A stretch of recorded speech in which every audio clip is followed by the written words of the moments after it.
Brent, good to see you. A really important topic today. If you don't have long-term care insurance, the government may tax you. We've discussed before the best time to buy long-term care insurance is before you need it. Well, now you might not have much of an option. Take a look at this. 13 states are now considering taxing anyone without a long-term care insurance policy. In Washington, in fact, the mandate has already passed. Residents who don't have a policy will face a payroll tax of 58 cents on every 100 they earn.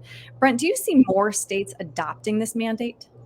Yeah, I think I do. I mean, with 13 already jumping on board and others considering it, it seems to be the way, things are shifting.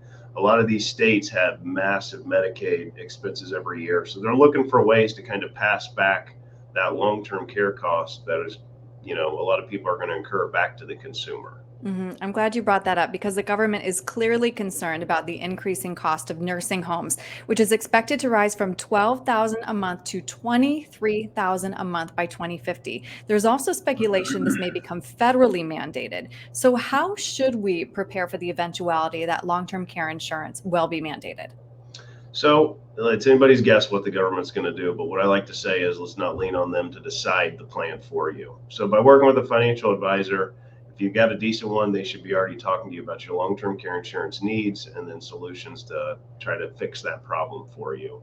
So instead of waiting on the government to decide what they do, I recommend you already have the conversation with your financial advisor and look at your options because I think you told me just a few minutes ago, 7 out of 10 people are going to incur a long-term care stay. And so being prepared for that is very important to a financial plan.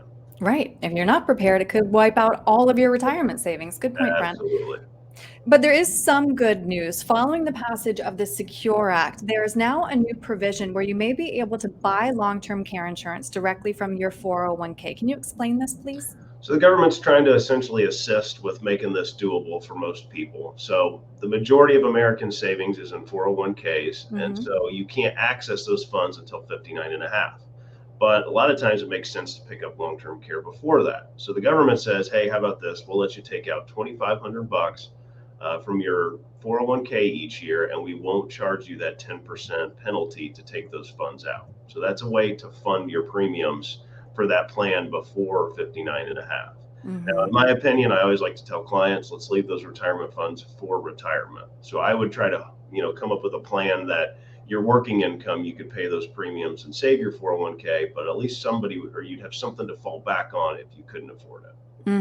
Still important to figure that out sooner rather than later. A lot of good information here, Brent. If somebody has questions about buying a long-term care insurance policy, how can they reach you? 614-430-8383. They can just get on our calendar or go to www.young-wm.com and we'll get you scheduled. All right, Brent, thank you. Thank you.